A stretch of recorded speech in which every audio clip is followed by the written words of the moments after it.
좋으신 주님을 찬양합니다. 우리 좌우 앞에 있는 분들과 인사를 나눕니다. 반갑습니다. 환영합니다. 축복합니다.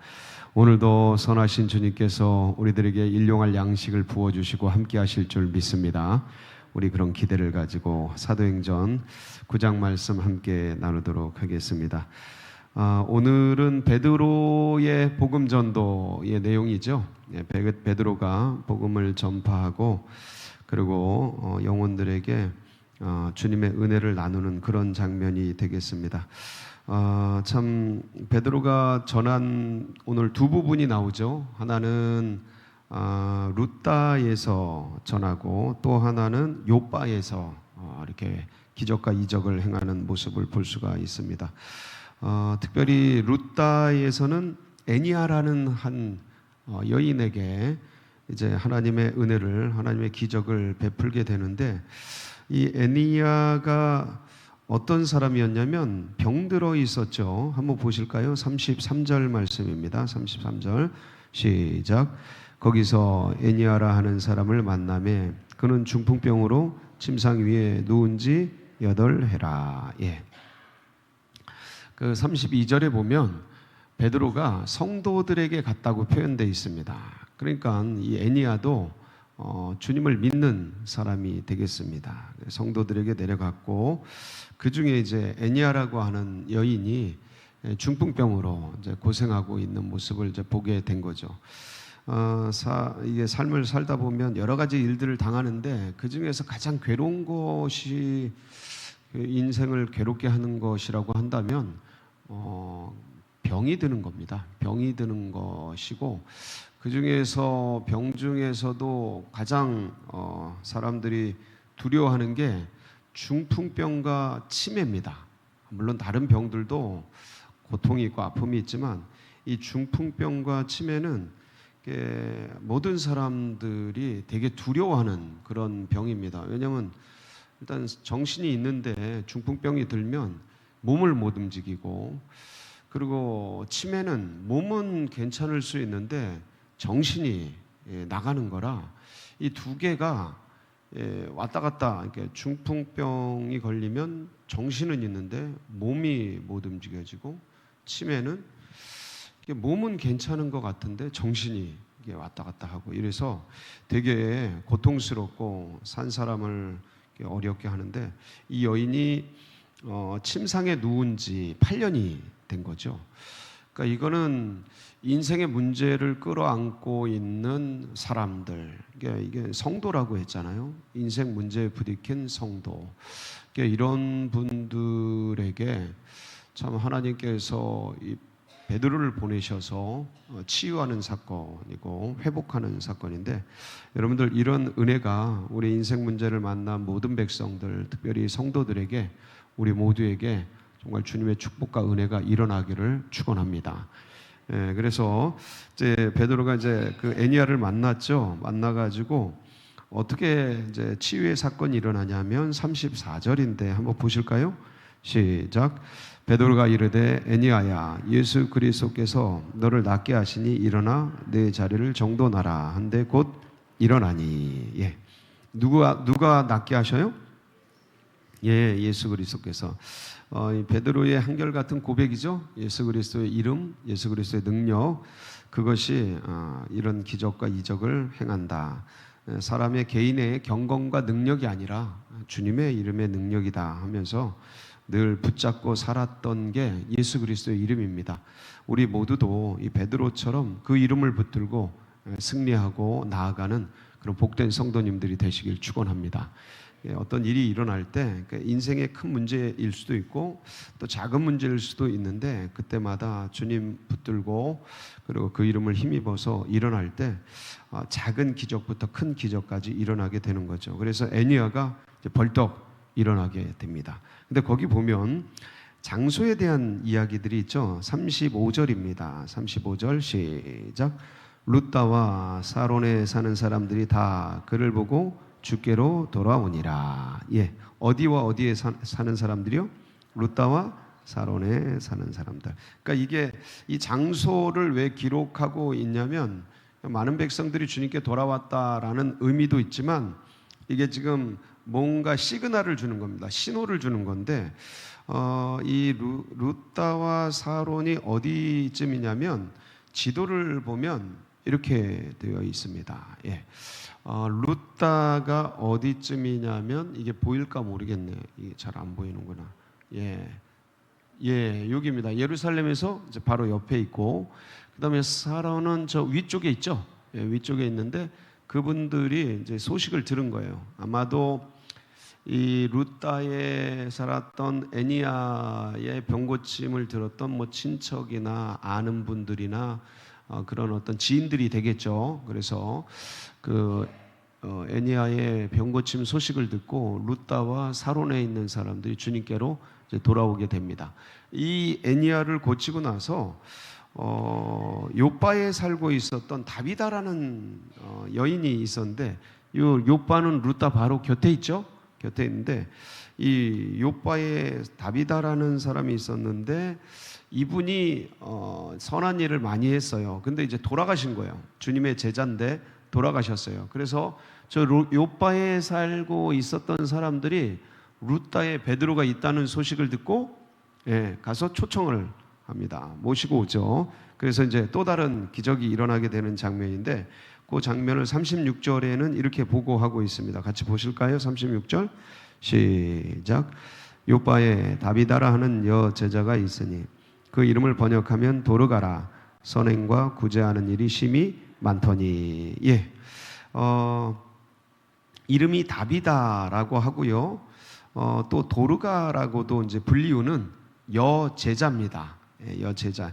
이 여제자라는 뜻은 어떤 제자이겠어요? 예수님의 제자이죠. 그래서 성도예요. 예수님을 믿고 따르는 그런 제자입니다. 근데 이분이 살아 있을 때 뭐와 뭐를 열심히 했어요? 선행과 구제. 예, 그래서 이 선행과 구제는 하나님이 굉장히 기뻐하시는 일이에요. 그러니까 주님의 백성이 주님께 돌아오는, 구원받는 일을 하나님이 정말 제일 기뻐하시고 그건 춤을 추신다 그랬어요. 잃어버린 영혼이 돌아오는 거. 그래서 전도와 선교가 그렇게 아름다운 겁니다. 근데 이 영혼이 구원받는 것 다음에 하나님이 좋아하시는 게 있는데, 그게 뭐냐면 선행과 구제예요. 그래서 주의 백성들은 구원받은 이후 주님이 기뻐하시는 그 일들을 행하면서 복음을 전파할 뿐만 아니라 이 선행과 구제도 열심히 해왔는데, 그 말씀을 잘 준행했던 여인이 바로 이 다비다인 거예요. 다비다가 열심히 살았습니다. 그래서 문제는 이렇게 열심히 살던 이 여인이 어떤 일이 생기냐면 갑작스럽게 병들게 됩니다. 그 37절에 보면 한번 보실게요. 시작. 그때 병들어 죽음에 시체를 씻어 다락에 누이니라.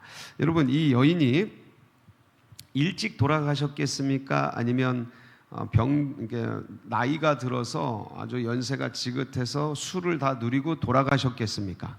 지금 모습이 어떤 느낌이에요? 갑자기 돌아가신 거죠? 예, 맞습니다. 왜냐하면 술을 누리고 돌아가시면 같이 기뻐하고 그리고 이렇게 행복해하죠. 참 은혜롭게 돌아가셨다. 이 여인이 갑자기 이렇게 된 거예요. 그래서 우리들이 믿음의 길을 걸어가면서 어떤 경우는 저분은 진짜 오래 살았으면 좋겠는데, 저분은 좀 계속 더 계셨으면 좋겠는데, 그런 경우들이 있습니까? 없습니까? 왜 없습니까? 너무나 많습니다. 그런데 이렇게 가실 때가 있어요. 가실 때가 다 주님의 은혜와 뜻 안에서 이루어지는 일입니다. 그래서 너무 물론 개인적으로는 그런 일들이 막 개인의 관계가 있으니까 고통스럽고 아프고 그럴 수 있습니다만은, 넓은 차원에서 보면 하나님의 거대한 섭리와 경륜이에요. 그래서 그런 것 때문에 너무 슬픔에 빠지고 아픔에 빠지는 것도 사실은 조심스러운 부분입니다. 그래서 그런 일이 있을 때 주님의 뜻을 구하고 묻고, 아마도 지금도 모르긴 몰라도 이런 일들을 당하시는 분들이 계실 겁니다. 예, 이런 연말에 또 그런 일들이 종종 생기거든요. 너무 아파하고 고통스러워하고 그러면 그런 것보다 주님을 바라보면서 주님의 뜻을 묻고 또 시간을 보내면서 그 뜻을 찾고 그러는 것도 굉장히 중요합니다. 그래서 자, 이렇게 이제 이 여인이 다비다가 갑자기 이제 돌아가시게 돼서 씻어가지고 다락방에 이제 시체를 누워 놨는데, 그때 이제 38절을 보면 38절 같이 볼게요. 시작. 루다가 요바에서 가까운지라 제자들이 베드로가 거기 있음을 듣고 두 사람을 보내어 지체 말고 와 달라고 간청하여. 예. 그래서 사람이 죽었는데 이렇게 옆에 있는 사도가 있다고 불러오는 것은 굉장한 믿음입니다. 굉장한 믿음이에요. 왜냐하면 사람이 죽으면 그것으로 다 끝난다고 생각하지 거기서 뭘 더 하려고 하지 않거든요. 그런데 이제 이 여인이 아마도 많은 사람들에게 영향을 끼쳤던 것 같아요. 그래서 그게 이제 선행과 구제로 나타난 거죠. 그 많은 사람들 중에 이제 어떤 사람들이 있었냐면 39절이죠. 한번 보시겠습니다. 시작. 베드로가 일어나 그들과 함께 가서 이르매 그들이 데리고 다락방에 올라가니 모든 과부가 베드로 곁에 서서 울며 도르가가 그들과 함께 있을 때에 지은 속옷과 겉옷을 내보이거늘. 네. 지난번에 이 말씀을 함께 나눴던 기억이 있는데 모든 과부들이 아마 그 동네에 사는 과부들이 다 모였던 것 같아요. 그만큼 이 도르가라고 이제 표현하는 거 보니까 다비다는 본명이고 도르가가 예명인 것 같아요. 예, 애칭인 것 같은데 이 도르가라는 여인이 주변의 구제와 선행을 할 때에 이 과부들에게 굉장히 많은 신경을 썼던 것 같습니다. 그러면서 속옷과 겉옷을 많이 지어주었던 것 같아요. 그러니까 그때 당시에는 종이도 귀했고 뭐 종이나 이런 거 입기가 어렵죠. 근데 이 쓰는 그런 것도 귀했고 옷감도 굉장히 귀했던 시대예요. 근데 그런 것들을 지어서 나눠줬다라는 것은 이분이 굉장히 거기다 재정과 정성과 관심을 많이 쏟았던 거죠. 왜냐하면 이걸 다 만들었을 거 아닙니까? 수제로 핸드메이드잖아요. 그래서 속옷도 만들고 겉옷도 만들고 그러니까 이 여인이 그런 일들을 했고 그리고 그것을 받아서 착용하고 지냈던 이 여인들은 그 도르가의 그 사랑과 정성을 기억하고 같이 애통해했던 거죠. 그 옆에서 그냥 다 있으면서 찾아온 베드로 보고 살려달라고 이 도르가를 좀 살려달라고 막 같이 울고 애통해하고 이제 그런 분위기죠. 그래서 베드로가 예수 그리스도의 이름으로 다 나와 있지는 않아요. 근데 예수 그리스도의 이름으로 탁 해서 기적을 베풀어서 일어나서 살게 되는 거죠. 그래서 자, 그래서 이것들을 어디에 있는 사람들이 또 다 들어요? 42절 한번 볼까요? 시작. 온 요파 사람이 알고 많은 사람이 주를 믿더라. 자, 그래서 아까 지도를 보면 거기 보면 지도에 그 예루살렘 옆에 바로 루다가 있고 루다에서 이제 어디로 간 거예요? 요바로 간 거예요. 요바로 갔다가 이제 내일부터는 어디로 가냐면 가이사랴로 갑니다. 가이사랴 저 위쪽에 있는 가이사랴로 가요. 그래서 동선이 이렇게 되는 거예요. 동선이 지금 요 짧은 성경 말씀에 장소가 굉장히 이렇게 자세하게 표현되어 있잖아요. 이것은 지금 우리가 요 본문 베드로의 전도와 선교에 있어서 어떤 것을 요 본문이 뭔가를 드러내고 싶어 하는 거예요. 그게 뭔가를 찾는 게 더 중요해요. 요 본문에서는 예수 그리스도의 이름으로 애니아가 치료를 받았고 8년 된 중풍병자가 회복이 됐구나. 그리고 도르가가 죽었다가 예수의 이름으로 살아났구나. 그래서 복음이 전파되는구나. 지금 이 메시지는 나무예요. 나무고 이 나무를 통해서 지금 보여주려고 하는 숲이 있는 거죠. 그 숲이 뭐냐면 관계 동심원 한번 보여줄까? 두 번째, 이게 이제 사도행전의 전체적인 주제 말씀은 사도행전 1장 8절, 그렇죠? 오직 성령이 너희에게 임하시면 너희가 권능을 받고 예루살렘과 온 유대와 사마리아 땅까지로 내 증인. 그래서 이 관계 동심원에서 나타내 주는 게 뭐냐면, 보여주시면 여기서 예루살렘에서 온 유대와 사마리아와 그러니까 밑으로 내려가면 유대, 이렇게 유대 지역이고요. 위로 올라가면 사마리아 지역에, 이렇게 밑으로 내려가면 유대, 위로 올라가면 사마리아, 이렇게 돼요. 그래서 말씀이 예루살렘과 온 유대와 사마리아, 그다음 어디요? 땅 끝까지. 그래서 이쪽 위쪽으로 가면 이제 아시아가 나오고, 이제 위쪽으로 가면 아시아가 나오고, 그다음에 유럽이 나와요. 유럽, 그러니까 이제 건너가잖아요. 마케도니아의 환상을 통해 바울이 유럽으로 건너가잖아요. 그리고 마지막에는 어디까지 가요? 로마까지 가죠.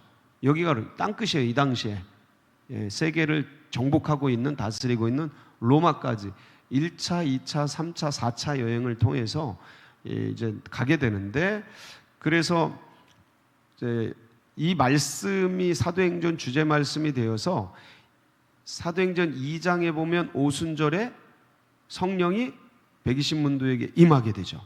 그래서 베드로가 말씀을 전할 때 3,000명, 5,000명이 주님께 돌아와요.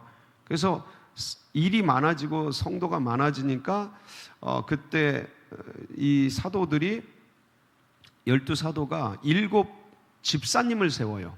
그 중에 한 사람이 누구예요? 스데반이죠. 스데반이 7장에 보면 복음을 전합니다. 복음을 전하다가 순교를 당하죠. 이게 신약 교회 최초의 순교예요. 그러니까 예수님이 죽은 다음에 성도가 죽은 사건이에요. 그래서 이 최초의 순교 사건을 통해 하늘의 미랄이 땅에 떨어지는 거죠. 떨어져서 이제 복음이, 이제 성령이 임하고 이 스데반의 순교를 통해 예루살렘에 흥황케 된 복음이 어디와 어디로?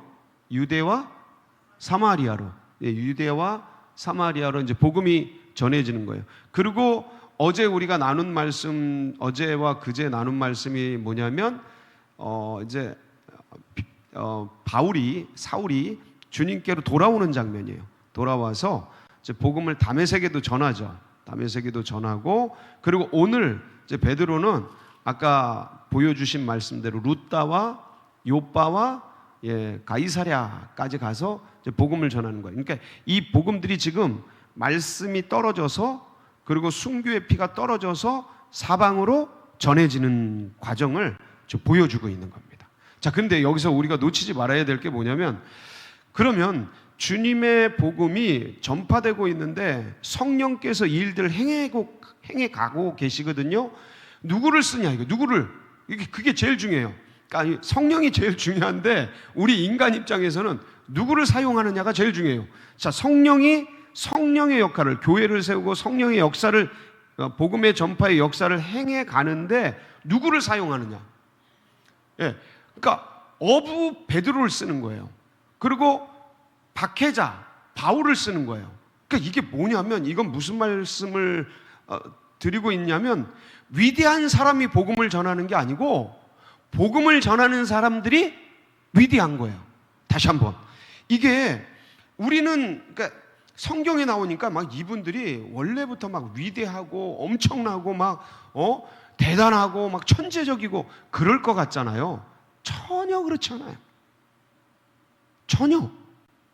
원래 하나님을 그러니까 막 이렇게 예수를 막 핍박하고 박해하고 전혀 모르던 사람, 아예 관계없는 사람, 그 다음에 어부, 이분들이 뭐 몇 년 안 된 사람들이잖아요. 어부, 그 다음에 세리, 전부 그런 사람들. 그러니까 우리하고 하나도 다를 바가 없는 사람들이에요. 근데 이게 잘못해서 성경을 보면, 잘못 보면 마치 그 위대한 사람들이었기 때문에 복음을 전했고 기적을 행했다 이렇게 생각할 수 있는데, 그게 아니고 복음을 전하기 때문에 거기서 뭐가 일어나는 거예요? 기적이 일어나고 이적이 일어나는 거예요. 그러니까 복음을 전하는 사람들이 위대한 거야. 위대한 사람이 복음을 전하는 게 아니에요.